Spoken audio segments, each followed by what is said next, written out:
شیخ محترم کا وقت ہے 40 منٹ معذرت کے ساتھ۔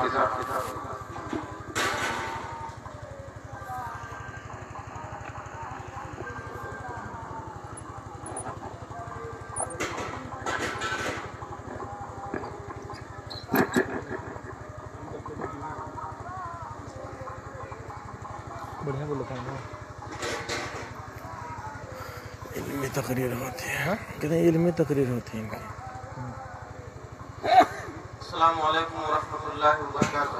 ان الحمد للہ نحمده ونستعینه ونستغفره ونعوذ باللہ من شرور انفسنا ومن سیئات اعمالنا، من يهده الله فلا مضل له ومن يضلل فلا هادي له، واشهد ان لا اله الا الله وحده لا شريك له، واشهد ان محمدا عبده ورسوله۔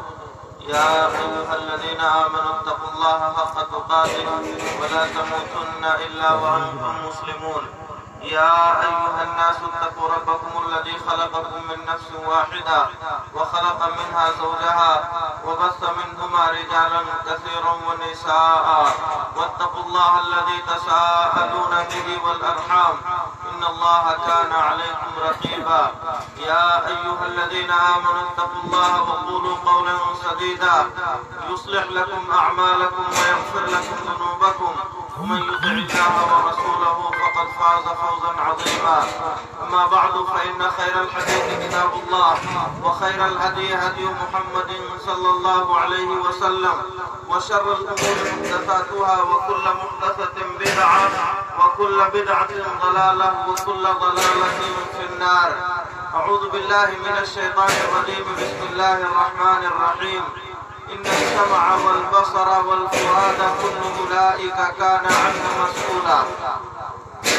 لائق صد احترام جناب صدر اجلاس صاحب، اسٹیج پر تشریف فرما علماء کرام، میرے سامنے بیٹھے ہوئے گاؤں اور گاؤں کے آس پاس کے معزز مکرم سامعین، پردے کی ووٹ سے ہماری باتیں سن رہی میری ماؤں اور بہنوں، مجھے آپ حضرات کے سامنے جس موضوع پر گفتگو کرنے کا حکم دیا گیا ہے وہ ہے مسلم نوجوانوں میں بگاڑ، اسباب و حل۔ حاضرین گرامی، آج کل ہمارا پورا معاشرہ فتنوں کی زد میں ہے، چہار جانب آزمائشیں، امتحانات، فتنے منہ پھیلائے ہوئے ہیں۔ گھر میں فتنہ ہے، گھر کے باہر جائیں گے وہاں بھی فتنہ ہے، چوراہوں پر، سڑکوں پہ، بازاروں میں، جہاں کہیں آپ جائیں گے آپ کو طرح طرح کے فتنے نظر آئیں گے۔ کہیں مال کا فتنہ ہے، کہیں جمال کا فتنہ ہے، کہیں عورت کا فتنہ ہے، کہیں مرد کا فتنہ ہے، کہیں جدید ٹیکنالوجی کا فتنہ ہے، کہیں موبائل کا فتنہ ہے، کہیں اور کسی چیز کا فتنہ ہے۔ مختلف طریقوں سے ہمارے سامنے بے شمار فتنے وجود پذیر ہیں، اور پوری انسانیت بالعموم اور نوجوان بالخصوص ان فتنوں کی زد میں ہے۔ مسلم معاشرے کا نوجوان خاص طور پر ان فتنوں کے پیچھے دیوانہ ہے۔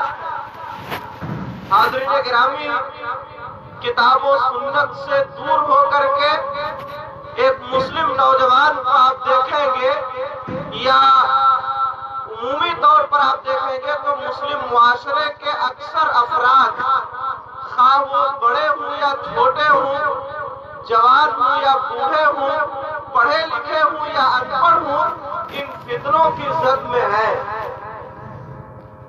کیونکہ مجھے خطاب نوجوانوں سے کرنا ہے، اس لیے آپ دیکھیں گے ہمارے مسلم نوجوانوں میں آج اعتقادی طور پر عقیدے کی بہت ساری خرابیاں، اعتقاد کی بہت سی گڑبڑی آج ہمارے مسلم نوجوانوں میں پائی جاتی ہے۔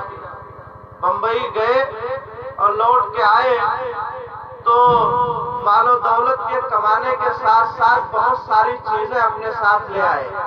گلے میں کچھ لٹک رہا ہے, ہاتھوں میں کچھ لٹک گیا, بہت سارے لوگوں کمر میں بھی پگڑی بندھ گئی, اور کچھ حضرات ایسے ہیں جن کے پیر میں بھی کچھ رہتا ہے. جہاں پایا وہاں باندھ لیا. حاضرین گرامی, یہ عقیدہ و ایمان کا سودا آج مسلم معاشرے کے نوجوانوں میں بہت زیادہ پایا جاتا ہے. شادی ہوئی اور 2 سال تک اللہ تعالیٰ نے نہیں نوازا بچے سے, اب پھرنے لگے یہاں وہاں, کوئی ایک در چھوڑنا گوارا نہیں کیا. کہیں یہاں اپنے ایمان کا سودا کیا, وہاں اپنے عقیدے کو خراب کیا, وہاں جا کر کے عقیدے کو خراب کیا. ان لوگوں کے سامنے اپنے سر تسلیم کو خم کر دیا جو خود اللہ کے محتاج ہیں, جن کے ہاتھوں میں کچھ بھی طاقت نہیں, کوئی قوت نہیں. ان لوگوں کے سامنے جا کر کے مسلم نوجوانوں نے مانگنا شروع کیا. حاضرین گرامی, یہ عقیدے کی خرابی نہیں, یہ اعتقاد کا بگاڑ نہیں تو پھر اور کیا ہے. تھوڑی سی مصیبت آئی, تھوڑی سی پریشانی آئی کہ اللہ تعالیٰ کو کوسنے لگے, برا بھلا کہنے لگے, ارے اللہ تعالیٰ نے تو ہمارے گھر دیکھ لیا ہے, ساری مصیبتیں یہی آ گئی ہیں. حاضرین گرامی, آج ہمارے مسلم نوجوانوں میں عقیدے کی, ایمان کی, اعتقاد کی کمی بہت حد تک داخل ہو گئی ہے. تعویذ و گنڈے کا چلن ہے. دنیا بھر کی شرکیات, بدعات اور خرافات ہمارے مسلم نوجوانوں میں پھوٹ پھوٹ کر بھرے ہوئے ہیں. اس سے احتیاط کی ضرورت ہے. عملی میدان میں دیکھا جائے تو ہمارا مسلم نوجوان حد سے زیادہ پیچھے ہے. مسجدوں میں 5 وقتہ نمازوں کی حالت دیکھی جائے تو بہت کم ایسے نوجوان ملیں گے جو 5 وقت کی نماز پابندی سے پڑھتے ہیں. 2-4 چھا بوڑھے جو جانے والے ہیں وہی مسجدوں میں ملتے ہیں, اور نوجوان خراٹے کی نیند لیے ہوئے فجر کے علاوہ میں سو رہا ہے. حاضرین گرامی, یہ عملی بگاڑ نہیں ہے تو کیا ہے.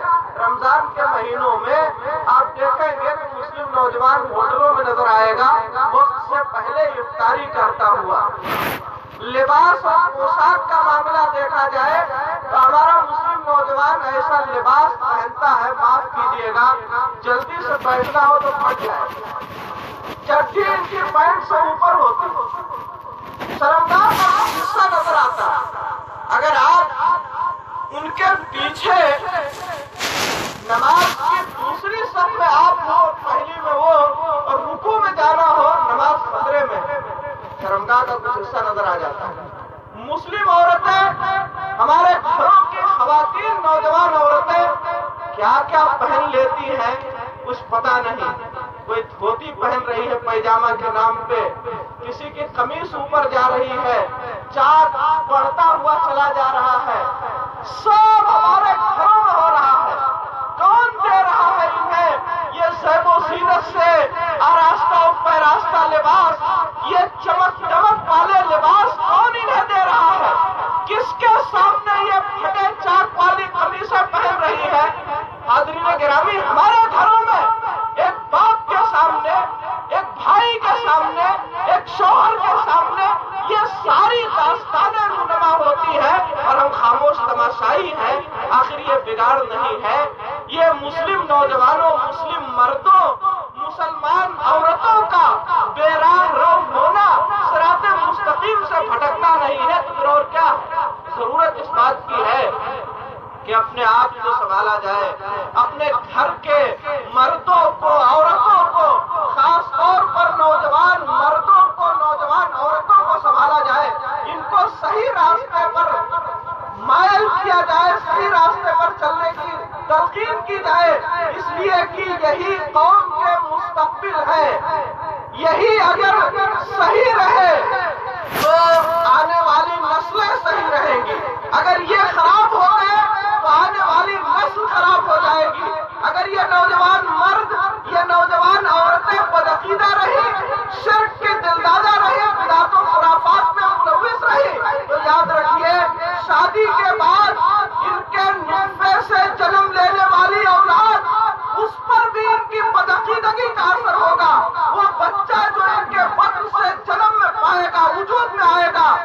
بدعقیدگی کی وہ تمام چیزیں لیے ہوئے آئے گا اور وہ بھی شرک بدعت خرافات میں ملوث نظر آئے گا جو اس نے اپنے ماں باپ میں پایا ہے۔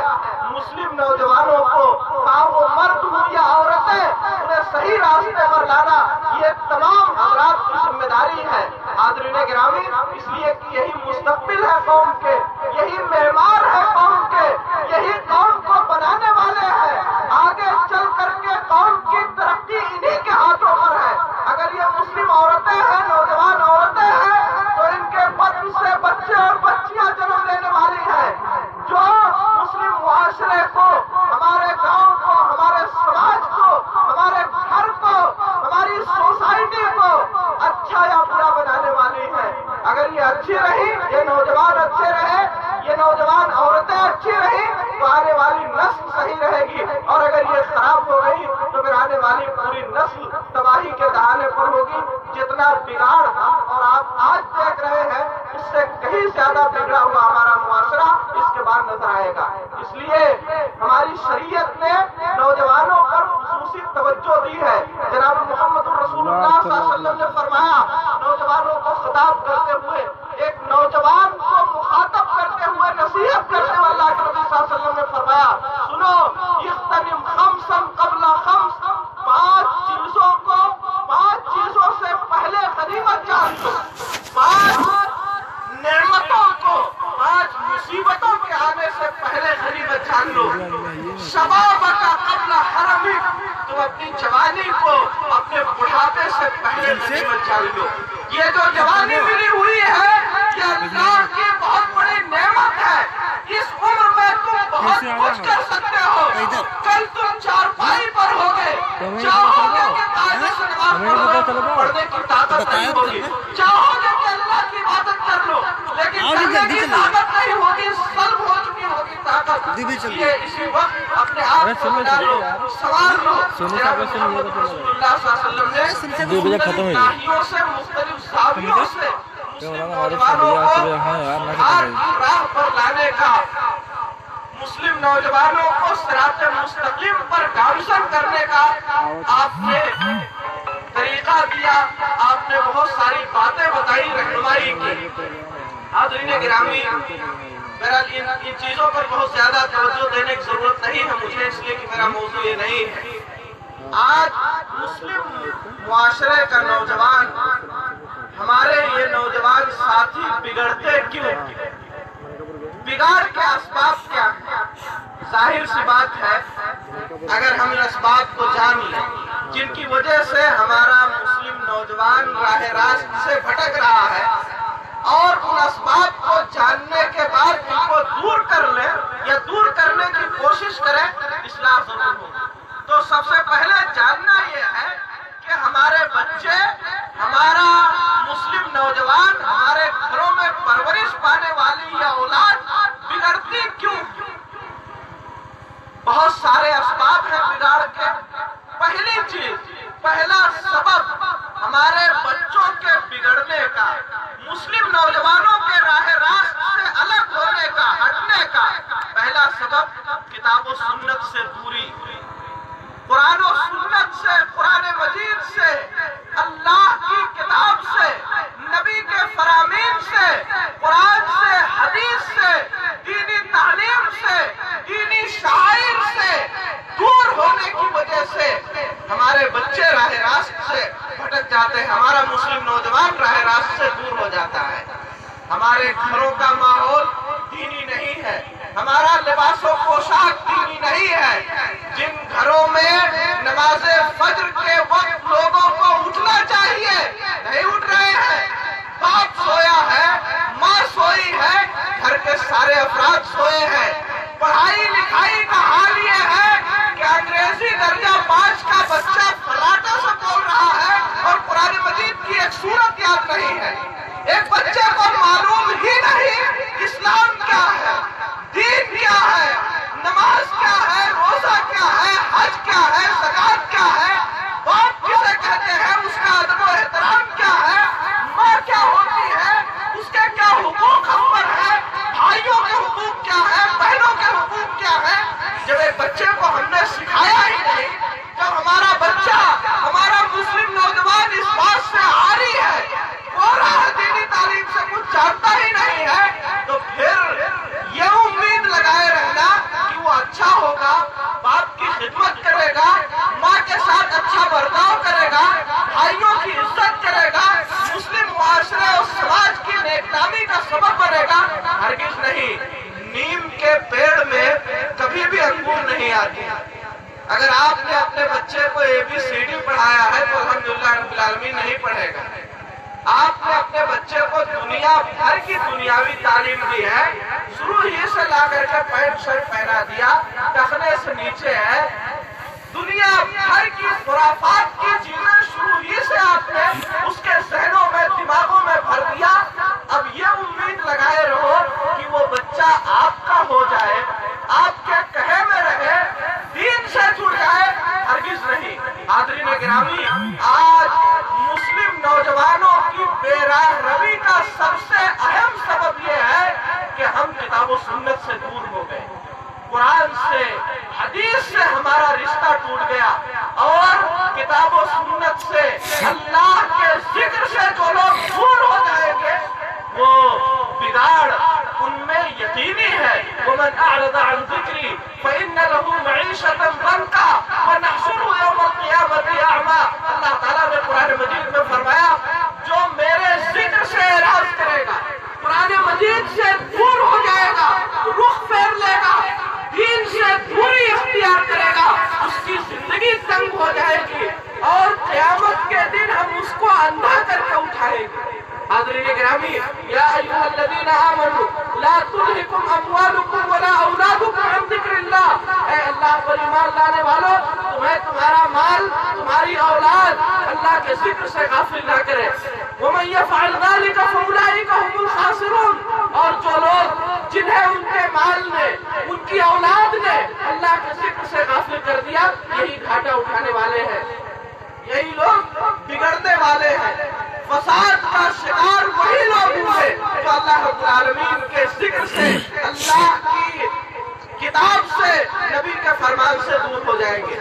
تو آج بگاڑ کا سب سے اہم ذریعہ یا سب سے اہم سبب ہمارے مسلم نوجوانوں کے بگڑنے کا یہ ہے کہ ہم نے انہیں قرآن نہیں دیا، ہم نے انہیں نبی کریم صلی اللہ علیہ وسلم کے فرمان نہیں سکھائے، ہم نے مکتب کے بجائے مانٹیسریوں میں ان کا داخلہ کرایا۔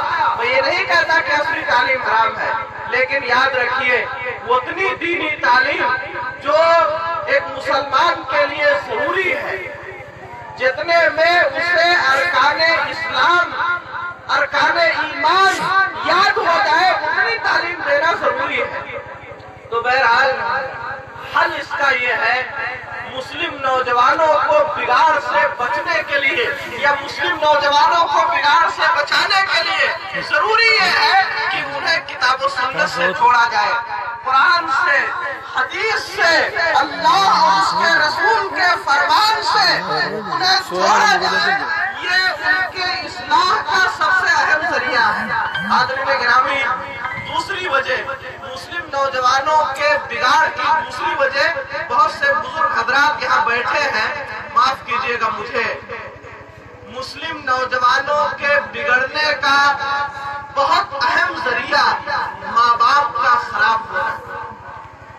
ماں باپ کا خراب ہونا، باپ کی خرابی کی وجہ سے اس کا بچہ بگڑتا ہے، اس کی بچی بگڑتی ہے، ماں کی خرابی کی وجہ سے ان کی اولاد بگڑتی ہے۔ جس گھر میں ماں باپ صحیح ہوں گے، بڑے لوگ صحیح ہوں گے، چھوٹے بگڑ جائے، یہ ہو ہی نہیں سکتا۔ اب اگر آپ اپنے بچے سے تمباکو منگوائیں گے اور اسی کے سامنے ٹھوکیں گے، کل وہ شراب پیے گا۔ آپ اپنے بچے کے سامنے ہنسی مذاق کریں گے، ٹھٹھا کریں گے، خراب شراب الفاظ نکالیں گے، آپ اپنے بچے کے سامنے ہنسی مذاق 200 کنار کریں گے، وہ بچہ بگڑے گا نہیں تو کیا صحیح ہوگا؟ حاضرین گرامی، آج نوجوانوں کے بگاڑ کا اہم ذریعہ ماں باپ کا خراب ہونا ہے۔ ہر بچہ فطرت اسلام پر پیدا ہوتا ہے۔ صحیح بخاری کی روایت ہے، حضرت ابو ہریرہ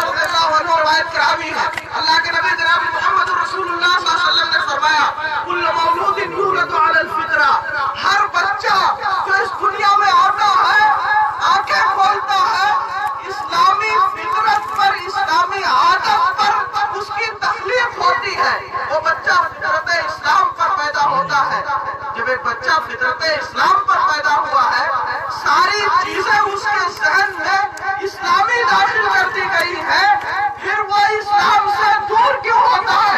نبی صلی اللہ علیہ وسلم نے فرمایا فَأَبْوَاهُ يُحَوِّدَانِهِ، اس کے ماں باپ اسے یہودی بنا دیتے ہیں، وَيُنَصِّرَانِهِ، اس کے ماں باپ اسے نصرانی بنا دیتے ہیں، اسے مجوسی بنا دیتے ہیں، اسے بدعتی بنا دیتے ہیں، اسے مشرک بنا دیتے ہیں، اسے راہ راست سے ہٹا دیتے ہیں، اس لیے کہ باپ خراب تھا۔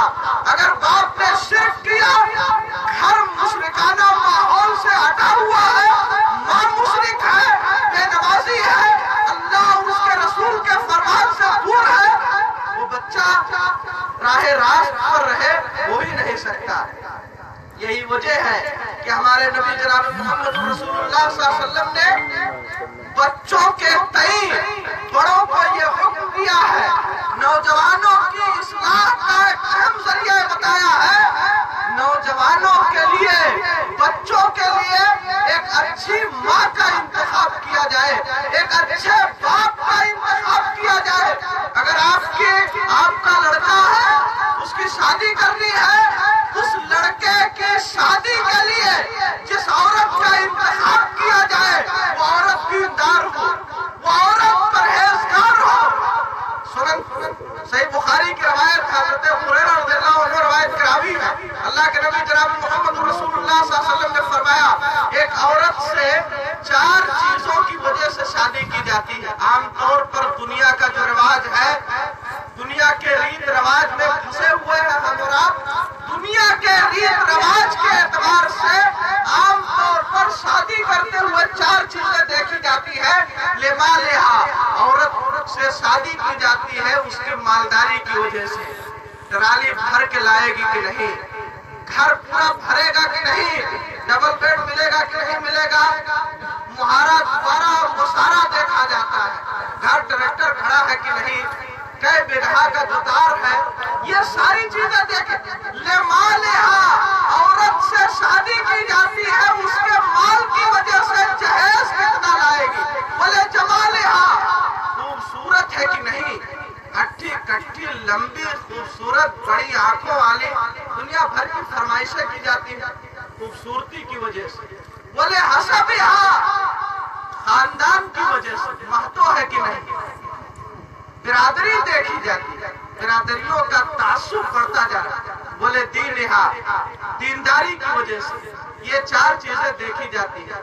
نبی کریم صلی اللہ علیہ وسلم کا فیصلہ اپنے بچوں کے لیے، بچے جو جوان ہونے والے ہیں ان کے لیے کیسی ماں کا انتخاب کیا جائے، آپ کے گھر آنے والی بہو کیسی ہو، فاصبر بذات الدین، دیندار عورت کو ترجیح دو۔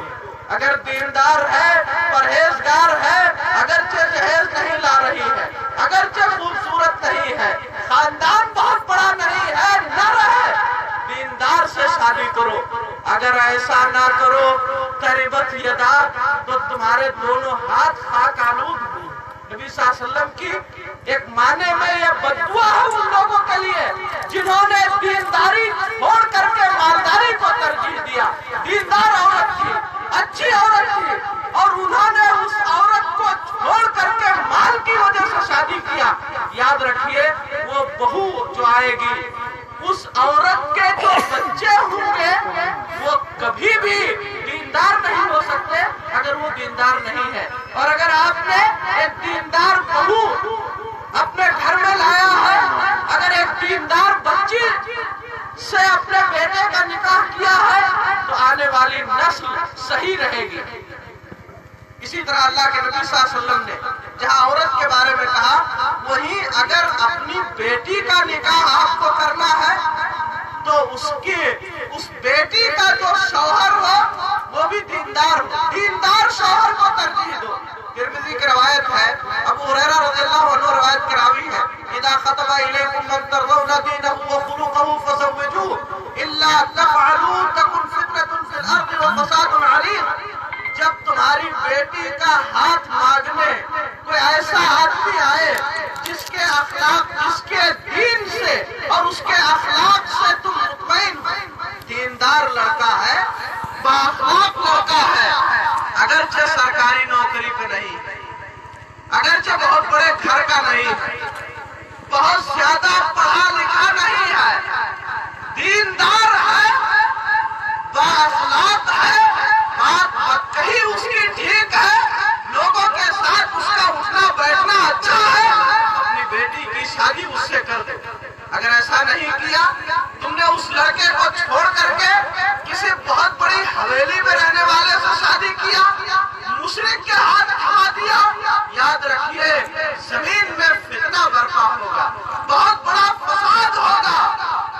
معاف کیجیے گا، کتنے افراد ایسے ہیں جنہوں نے دولت کی وجہ سے، دولت کے چکر میں آ کر کے اپنی موحد توحید پرست بچی کی شادی ایسے لوگوں کے یہاں کر دی جو پکے مشرک۔ جس بچے نے کبھی بھی توحید کے خلاف کوئی کام نہیں کیا تھا، بڑا گھر دیکھ کر کے، وہ سارا دوارا دیکھ کر کے، کھیتی باڑی دیکھ کر کے، بہت سارے بے غیرت باپوں نے اپنی اس موحد بچی کو ایک بریلوی کے، ایک مشرک کے، ایک بدین کے ہاتھوں میں تھما دیا۔ پوری زندگی وہ بیچاری روتی رہی اور اپنے والدین کو بددعا دیتی رہی۔ کبھی نہیں۔ نبی کریم صلی اللہ علیہ وسلم کا فیصلہ ہے، جب تمہاری لڑکی کا ہاتھ مانگنے وہ آدمی آئے، جس کے دین سے، اس کے اخلاق سے تم مطمئن ہو، شادی کر دو۔ اگر ایسا نہیں کیا تو یاد رکھیے تمہیں رونا ہوگا۔ تو حاضرین گرامی، ماں باپ کی درستگی یہ نوجوانوں کی درستگی کا بہت اہم ذریعہ ہے۔ اگر ماں باپ اچھے ہیں، وہی نہیں سکتا کہ اس گھر کے بچے راہ راست پر نہ رہے، نوجوان اس کا بگڑ جائے۔ ایک بیٹا جو اپنی ماں کو 5 وقتہ نماز پڑھتا ہوا دیکھے، وہ نمازی نہ ہو، ایسا نہیں ہو سکتا۔ ایک بچے جو اپنی ماں کو 5 وقتہ نماز پڑھتا ہوا دیکھے، وہ نمازی نہ ہو، ایسا نہیں ہو سکتا۔ لیکن اگر ایک عورت گھر میں موبائلوں میں فلم دیکھنے والی ہے تو اس کی بچی ناچے گی۔ ایک باپ اگر سود خور ہے، تمباکو سگریٹ کا رسیا ہے، نماز سے دور ہے، تو اس کا بچہ جمعہ بھی نہیں پڑھے گا۔ حاضرین گرامی، یاد رکھیے ماں باپ کا بگڑنا یہ نوجوان نسل کے بگڑنے کا بہت اہم ذریعہ ہے۔ ایک بوڑھا شخص اپنے بچوں کو نصیحت کر رہا تھا، وصیت کر رہا تھا۔ اس نے کہا، دیکھو بیٹے، میں نے بچپن میں جب تم چھوٹے تھے تب بھی تمہارے ساتھ احسان کیا، جب بڑے ہوئے تب بھی تمہارے ساتھ احسان کیا، اور جب پیدا نہیں ہوئے تھے تب بھی تمہارے ساتھ احسان کیا۔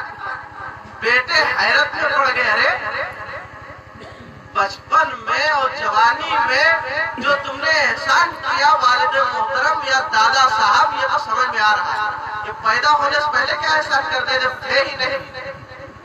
کہا تمہارے لیے نیک ماں کا انتخاب کیا، تمہارے ساتھ جو میرا احسان ہے بہت بڑا، وہ یہ ہے کہ تمہارے لیے ایک اچھی ماں کا انتخاب کیا، یہ بہت بڑا احسان۔ حاضرین گرامی، بچوں پر اس کا بہت اثر ہوتا ہے۔ پہلا مدرسہ ہے یہ گھر، نوجوانوں کا پہلا مدرسہ ہے، ماں کی گود پہلا مدرسہ ہے۔ اگر یہاں تعلیم اچھی مل گئی، یہاں تربیت اچھی ہو گئی، ہو ہی نہیں سکتا کہ وہ بچے بگڑ جائیں، کبھی بھی نہیں۔ ایک کتاب ہے بڑوں کی مائیں۔ آج مسلم معاشرے کی عورتوں میں بہت زیادہ بگاڑ، حد سے زیادہ۔ بچوں کے بگاڑ کا سب سے زیادہ ذریعہ مائیں بنتی، حد سے زیادہ دلار و پیار، حد سے زیادہ جھوٹ، بہت زیادہ ان سے محبت، ان کی غلط باتوں کو برداشت کر لینا، باپ کو نہ بتانا، یہ ساری چیزیں ماؤں میں پائی جاتی ہیں، جن کی وجہ سے بچے بے راہ رو ہو جاتے ہیں، راہ راست سے بھٹک جاتے ہیں۔ حاضرین گرامی، اس پر توجہ دینے کی ضرورت ہے۔ میری ماؤں بہنوں، تمہارے لیے وہ وقت کہ تمہیں رونا پڑے، اس سے پہلے اپنے بچوں کی اصلاح کرو۔ ماں کی گود پہلا مدرسہ ہے. اگر یہاں بچہ صحیح رہا تو پھر کبھی بھی بگڑ نہیں سکتا. حضرت حسن اور حسین کون ہے؟ حضرت حسن اور حسین کون ہے؟ آپ میں سے کوئی جانتے ہیں؟ حضرت حسن اور حسین کون ہے؟ حاضرین گرامی، حضرت فاطمہ کے بچے ہیں، اللہ کے نبی صلی اللہ علیہ وسلم کے نواسے ہیں، ناتی جس کو کہا جاتا ہے. ایک بار ان دونوں میں جھگڑا ہو گیا. آئے دوڑے دوڑے حضرت فاطمہ کے پاس، والدہ کے پاس آئے. حضرت حسن کہنے لگے اماں انہوں نے پہلے برا بھلا کہا ہے یا انہوں نے مارا ہے؟ جھگڑا انہوں نے شروع کیا ہے. حضرت حسین نے کہا نہیں، انہوں نے شروع کیا ہے. دونوں اپنی ماں کے پاس مقدمہ دائر کیے ہوئے ہیں. یہ ان کو غلط ثابت کر رہے ہیں اور وہ ان کو غلط ثابت کر رہے ہیں. حضرت فاطمہ جو اللہ کے نبی صلی اللہ علیہ وسلم کی تربیت یافتہ تھی، کہا بیٹو میں یہ نہیں جانتی کہ تم نے شروع کیا یا انہوں نے شروع کیا. میں یہ جانتی ہوں کہ جھگڑا کرنا یہ غلط ہے. تم لوگوں نے غلط کام کیا ہے. اللہ تعالیٰ سے توبہ کرو. حاضرین گرامی، جب ماں ایسی ہوگی، جب ماں کی تربیت کا انداز ایسا ہوگا، جوان بگڑ جائے، اس کے بیٹے راہ راست سے بھٹک جائے، ہو ہی نہیں سکتا. سعودی عرب میں ایک پروفیسر چھوٹے بچوں کو پڑھا رہے ہیں. پڑھاتے ہوئے انہوں نے بچوں سے یہ کے بعد دیگرے سوال کرنا شروع کیا. بیٹے تم کیا بننا چاہتے ہو؟ چھوٹے چھوٹے ابتدائی درجات کے بچے ہیں، چھوٹے چھوٹے ہیں، 5-6 سال 8 سال 10 سال کی عمر کے ہیں. سوال، تم کیا بنو گے بڑے ہو کر کے؟ تم کیا بنو گے؟ کسی نے کہا میں ڈاکٹر بنوں گا، انجینئر بنوں گا، یہ بنوں گا، وہ بنوں گا. ہر بچے کی طرف سے جو خواہش سے جواب آ رہا ہے. ایک بچے نے اخیر میں کہا استاد محترم میں چاہتا ہوں کہ صحابی بن جاؤں. حاضرین گرامی، بڑا عجیب و غریب جواب. صحابی بن جاؤ؟ استاد بھی چونک پڑے. کہا اچھا تم صحابی بننا جانتے ہو؟ صحابی کسے کہتے ہیں؟ کہا جانتا ہوں. کہا تم صحابی کیوں بننا چاہتے ہو؟ کیا وجہ ہے؟ تمہارے ساتھی ڈاکٹر انجینئر یہ وہ بننا چاہتے ہیں اور تم صحابی بننا چاہتے ہو، آخر کیا وجہ ہے؟ اس بچے نے کہا کہ جب روزانہ جب میں سونے کا وقت ہوتا ہے ہمارے، تو میری ماں سونے سے پہلے مجھے کسی نہ کسی صحابی کا قصہ سناتی ہے، کسی نہ کسی صحابی کا قصہ سناتی ہے. کتنے اچھے لوگ تھے وہ، اللہ کے رسول پر اپنی جان قربان کرنے والے، دین کے لیے اپنی گردنیں کٹانے والے، اپنے گھر دوار کو چھوڑ دینے والے، اللہ کو راضی کرنے کے لیے ہر ممکن صورت اختیار کرنے والے بڑے اچھے لوگ تھے. میں چاہتا ہوں کہ میں بھی انہی ویسے ہو جاؤں، میں بھی صحابی بن جاؤں. حاضرین گرامی، جب بچے اس طرح، جب مائیں اس طرح ہوگی، تربیت کا انداز نہ ہوگا، کبھی بھی بچے بگڑ نہیں سکتے. آج ہماری ماں بے حیائی اور بے شرمی کے اعلیٰ گراف تک پہنچ چکی ہے. شرم و حیا کا جنازہ اٹھ چکا ہے. بچوں کے سامنے فلمیں دیکھی جا رہی ہیں، جوان بیٹیوں کو لے کر کے ایک ساتھ فلم دیکھی جا رہی ہے. ٹی وی لگی ہوئی ہے، باپ بھی ہے، بیٹا بھی ہے، جوان بیٹی بھی ہے، ماں بھی، یہ سب ایک ساتھ دیکھ رہے ہیں. مول صاحب نیوز دیکھ رہے ہیں. اچھا نیوز میں اور کچھ نہیں آتا، اسی نیوز نے بہت سارے لوگوں کی فیوز اڑا دی. حاضرین گرامی، آپ کو بچنے کی ضرورت ہے، بچانے کی ضرورت ہے. تو مسلم نوجوانوں کے بگاڑ کا ایک اہم ذریعہ ماں باپ کا خراب ہونا. جو والدین خراب ہوں گے ان کے بچوں کا بگڑنا یقینی ہے. اس گھر کے نوجوان مرد، اس گھر کی نوجوان عورتیں صحیح رہ ہی نہیں سکتی جس گھر کے بڑے لوگ صحیح نہ رہیں. اس لیے ماں باپ کی اصلاح یہ بہت ضروری چیز ہے. تیسری چیز، بچوں کے بگڑنے کی تیسری وجہ معاشرے کا خراب ہونا، ماحول کا خراب ہونا. جس معاشرے اور ماحول میں ہم آنکھیں کھولتے ہیں، یہ معاشرہ، یہ ماحول ہمیں ہمیں بہت کچھ سکھاتا ہے. اگر یہ معاشرہ دیندار ہے، معاشرے کے لوگ اچھے ہیں، اللہ والے ہیں، تو اس معاشرے میں پلنے والی اولاد اچھی ہوگی. اور اگر معاشرے کے افراد خراب ہیں، ان کے گھر کی بھی لگتی ہے، ان کے گھر کیا پرسنٹ؟ ان کا